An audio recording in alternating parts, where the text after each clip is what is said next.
Halo teman-teman semuanya, ketemu lagi sama saya di Vicky Tanaka Channel. Kali ini kita punya cerita mistis yang ngeri banget guys.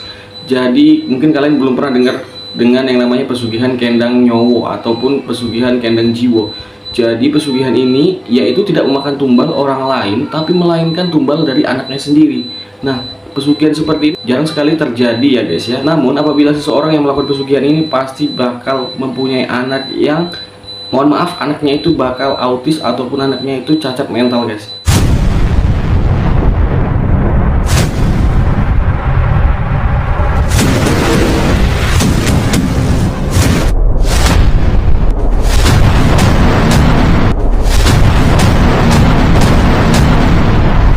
Assalamualaikum warahmatullahi wabarakatuh. Sugeng Dalu, selamat malam semuanya. Gimana kabar kalian? Semoga kalian baik-baik saja dan selalu dalam lindungan Yang Maha Kuasa. Malam ini Vicky Tanaka akan menceritakan kisah mistis yang dialami oleh salah seorang pria yang menjadi salah satu pria yang selamat dari makhluk gaib sekutu ayahnya.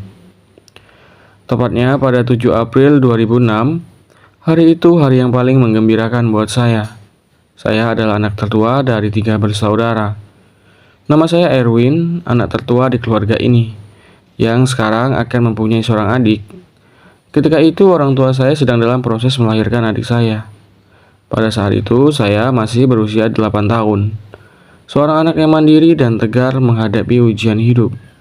Itu karena saya ketika itu masih dalam keadaan yang sangat susah. Singkat cerita, lahirlah adik saya ini di salah satu rumah sakit yang biayanya setara dengan pendapatan ayah selama 5 bulan. Mungkin sekitar 4 jutaan lah kalau tidak salah. Saya waktu itu senang sekali karena punya adik. Karena dalam pikiran saya yaitu hanya main. Saya pun terus membayangkan akan bermain apa dengan adik saya nanti jika sudah pulang. Itu gumam saya di depan pintu rumah sakit sambil menenteng rantang berisi lauk dan nasi. Berjalan 1 tahun setelahnya, kehidupan kala itu masih biasa saja. Ayah sebagai pekerja kebun dan ibu hanya di rumah, sebagai ibu rumah tangga. Adik saya baru bisa berjalan dengan tertati-tati. Sampailah di sore harinya, ayah pun pulang dari tempat kerja. Lalu disusul dengan datanglah seseorang yang menagih sewa rumah. Ayah pun keluar dan berbincang-bincang dengan pemilik sewa. Dari balik dinding saya mendengarkan obrolan mereka yang saya tangkap intinya adalah dalam 1 bulan ke depan jika tidak membayar maka kami semua akan keluar dari rumah tersebut. Sebenarnya waktu itu sudah ada biayanya karena dipakai hari-hari dan untuk membayar cicilan pinjaman uang sewaktu melahirkan adik saya. Akhirnya uang sewa pun terpakai dan habis. Pulanglah pemilik sewa tersebut dengan perasaan kesal dan kecewa. Saya pun melihat ayah yang memegangi kepala dan sesekali mengusap keringat di kepalanya dengan tangan. Lalu ayah saya masuk dan melihat adik saya. Cukup lama ia memandangi adik saya, lalu menciuminya di seluruh wajah. Tak lama kemudian ibu saya datang dari arah dapur. Ibu saya dan saya ketika itu heran melihat tingkah ayah saya. Lalu ayah berkata, "Masukkan baju dan celana 1 setel ke dalam tas," ujarnya. "Buat apa mas?" ujar ibu saya. "Saya mau naik ke atas," ujarnya. "Mas," ibu saya membentak. "Kamu jangan terpengaruh dengan Mas Bowo ya," ujarnya dengan tegas. "Terus aku harus gimana?" ujar ayah saya meninggi. Melihat hal seperti itu, saya pun berlari keluar dan menutup telinga. Dan saya pun menangis. Lalu tak beberapa lama ayah keluar dan melihat saya bersembunyi. Lalu ia memandangi saya dan memanggil saya. "Sini nak," ujarnya. "Jaga adikmu ya, apapun yang terjadi." "Iya," ujar saya sambil sesegukan. Lalu ia mencium kening saya. Sebenarnya saya tidak tahu apa maksud ayah berkata seperti itu. Lalu pergilah ayah dengan membawa tas. Kurang lebih hampir 1 mingguan setelah ayah pergi, sudah 2 malam ini adik saya tidak bisa tidur. Dan selalu terkejut-kejut ketika akan tidur. Ketika itu, tepat pukul 11 malam, adik saya pun meringkik seperti ayam yang dipotong lehernya. Dan nafasnya yang mendengkur, seperti seseorang yang kehabisan nafas. Lalu ia pun menjulurkan lidahnya. Ibu saya yang ketika itu melihatnya hanya bisa diam saja dan menangis. Seolah-olah ibu mengetahui sesuatu, namun ia tidak bisa menahannya. "Bu, ibu," ujar saya sambil menarik-narik daster ibu. Ibu saya memalingkan wajahnya dari adik saya yang berada di dalam ayunan kain itu. 20 menit setelahnya ada suara yang terdengar sekian detik lalu menghilang. Suara itu hanya suara oek, tapi bukan suara dari adik saya. Menjeritlah ibu saya sambil memegangi rambutnya. "Ibu," ujar saya ketakutan sembari memeluk ibu. Lalu saat kami berpelukan, suasana pun hening seketika. Dan kami melihat adik saya sudah menjulurkan lidahnya dan mengences. Matanya tampak kosong, tidak ada refleks akan cahaya atau apapun di depannya.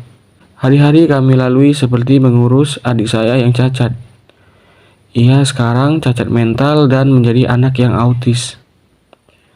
Setiap kali mengganti popoknya, ibu selalu menangis. Saya pun heran melihat kejadian itu terus-menerus terjadi. Dan adik saya yang biasanya ceria hanya bisa diam sambil mengences, yang tak kunjung selesai. Lalu siang harinya ada suara mobil di depan rumah. Lalu saya pun mengintip di balik hordeng yang banyak tahi lalat itu. Bukannya jorok, tapi hordeng itu sudah hampir bertahun-tahun hanya dicuci, tidak pernah diganti. Lalu keluarlah ayah dari dalam mobil tersebut dengan menenteng tas yang cukup besar. Saya pun berlari menyambutnya dan memeluknya. Lalu ia pun segera membayar mobil itu dan menggendong saya ke dalam. Ketika sudah berada di dalam, ia memandangi adik saya sambil mengatakan, "Maafkan ayah," ujarnya. Ibu saya pun memalingkan wajahnya ketika itu. Hari berlalu, musim berganti, dan 2 tahun setelah itu, kami tidak lagi mengontrak rumah. Kami membeli rumah dan beberapa petak sawah dan membuat usaha di depan rumah. Sebuah toko sembako yang digabung dengan toko elektronik. Saya pun sudah berjalan 11 tahun. Dan di tahun tersebut pula ibu saya hamil. Ibu saya hamil adik saya yang kedua. Namun anehnya setiap hari ibu hanya diam dan memegangi perutnya. Lalu ibu saya memohon kepada ayah saya. "Yang ini jangan, Mas," ujarnya. Saya pun yang baru pulang sekolah bingung. Ayah saya diam saja tak berbicara apapun ketika itu. Ketika sudah mendekati kelahiran, ibu saya mengajak saya pergi ke rumah nenek tanpa sepengetahuan ayah. Ketika persalinan itu akan dimulai, nenek saya keheranan. "Kenapa bayi Munah?" Ibu saya hanya teriak-teriak kesakitan. Lalu dukun beranak itu memasukkan tangannya untuk menggapai adik saya. Dukun beranak itu sebenarnya adalah nenek saya sendiri. Ketika akan memasukkan tangan, tiba-tiba tangan dukun kampung itu terluka terkena kuku. Lalu ia menarik tangannya dan mundur beberapa jengkal. "Erna," ujarnya, "ada sesuatu di dalam perutmu. Apa yang kamu lakukan?" "Iya, Mak," ujar ibu saya. "Cepat, Mak, keluarkan sebelum ia diambil makhluk itu." "Makhluk itu," ujar nenek saya sambil memasukkan tangannya kembali. "Mas Sugeng, Mak. Mas Sugeng mencari pesugihan," ujar ibuku sambil menahan sakit. Seperti ada 2 kehidupan di dalam perutnya. Ketika bayi itu keluar, ia pun menangis seakan-akan ketakutan. Dan tangan nenek saya atau dukun tersebut sudah bersimbah darah oleh sebagian daging tangannya yang tersayat-sayat. "Astaga, Erna," ujar nenek saya, "nyaris saja anakmu." Ibu saya pun mengangkat kepala. "Itu karena perbuatan Mas Sugeng," ujarnya, "yang menjual jiwa anak saya ke makhluk gaib, pesugihan kendang jiwo." "Ya ampun, Erna," ujarnya, "untuk apa itu?" Tak lama kemudian beberapa barang di dalam rumah pun berjatuhan. Disusul dengan adik saya yang tiba-tiba meringkik dan mendengkur seperti kehabisan nafas. Ibu saya tak kuasa melihat itu, ia hanya bisa menangis. Lalu makhluk itu pun menampakkan wujud aslinya di depan kami semua. Ia seperti manusia dengan tubuh yang sangat besar, dengan wajah yang menyeramkan, serta memiliki 8 tangan di punggungnya. Kakinya seperti rebung bambu, beruas dan berbulu, serta matanya besar dan memiliki 2 wajah depan dan belakang. Ia pun berkata, "Ini sudah menjadi perjanjian. Jika setiap mendapatkan anak, maka jiwanya harus diserahkan ke bangsa kami," kata makhluk tersebut dengan suara yang menggelegar. Lalu makhluk itu pun memandangi saya. Dia berkata, "Kamu beruntung," sambil tertawa dan pergi menghilang. Ia pun hanya meninggalkan asap seperti bau kertas yang terbakar. Ibu saya histeris dan pingsan ketika itu. Lalu datanglah ayah dengan adik saya yang bisu, berpandangan kosong sambil terus mengences, mengeluarkan air liurnya. Ia seperti kerompong manusia tanpa akal dan pikiran. Lebih tepatnya hanya seperti cangkang. Lalu ia mengajak kami pulang paksa. Sesampainya di rumah, setibanya kami di dalam, kami dikejutkan dengan uang yang bertumpuk di dalam tampa.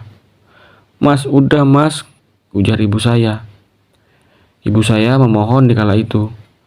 Lalu ayah saya yang tak sanggup menahan permohonan istrinya, dan sebetulnya batinnya pun tak sanggup melihat ini semua. Lalu ia cukup lama berdiam diri dan menghampiri kami semua. Lalu ia mencium kening saya dan ibu saya sembari bersiap untuk pergi ke gunung untuk menukarkan semuanya kembali. Ibu saya hanya bisa diam saja tanpa ada satu kata apapun. Lalu sebelum beranjak, ayah saya berbisik, "Jaga anak-anak." Ayah pun menghampiri saya dan mencium saya serta berkata, "Sekarang kamu jaga mereka semua. Ayah akan pergi," ujarnya. "Iya ayah," ujar saya kembali, yang ketika itu belum mengerti jika ayah akan menukarkan nyawanya sendiri demi kedua adik saya. Lalu keluarlah ayah dari rumah tersebut. Keesokan malamnya saat tengah malam, makhluk itu datang lagi dengan suara yang mengejutkan seluruh penghuni rumah. Ketika itu ada nenek saya juga di rumah karena ia pun menyusul karena takut terjadi apa-apa. Makhluk itu memandangi kami satu persatu, dan tangannya yang paling belakang telah menggenggam ayah saya. Namun ia seperti gumpalan asap, dan dua adik saya di tangan lainnya. Saat makhluk itu melepaskan adik saya, ia kesakitan. Ternyata adik saya yang bertahun-tahun itu sudah melekat sangat kuat di diri makhluk itu. Saat semua sudah terlepas, saya melihat ayah saya tersenyum. Lalu makhluk itu pun pergi. Lalu saya melihat adik saya seperti tertidur pulas, tidak lagi mengences atau mengeluarkan air liur. Dan adik saya yang nomor 2 berbicara dengan terbata-bata, sambil matanya menyoroti saya. Seolah-olah dia mengerti bahwa saya ini adalah abang atau kakaknya. Namun ia masih belum bisa berbicara. Ibu saya pun memeluk kami semua sambil menangis. Sampailah keesokan harinya, ibu saya berdiri di depan pintu dan berkata, "Mas Sugeng tak pernah kembali hingga saat ini." Dan kami pun meneruskan hidup seperti biasa. Saat saya semakin besar, barulah saya mengerti dengan kondisi ayah kala itu dan apa yang menjadi dasar keinginannya, yaitu saya dan ibu saya. Namun karena ibu tidak setuju, akhirnya ia memilih menyudahi itu dengan menjadikan dirinya sendiri sebagai tumbal dan membebaskan kami semua. Terkadang jikalau saya rindu, saya akan pergi ke gunung untuk melihat alam sekitar, sambil berbicara sendiri seolah-olah ada ayah di samping saya. Itulah kisah keluarga saya yang melakukan pesugihan dengan menumbalkan anaknya. Syukurlah sekarang kami semua hidup normal kembali. Pesugihan ini tidak mengambil tumbal dari orang lain, melainkan hanya keluarganya sendiri. Lebih tepatnya di anak-anaknya. Bisa saja kalian melihatnya di luar sana. Jika sudah melebihi 1, ini biasanya tapi ya, dengan catatan di luar kondisi medis.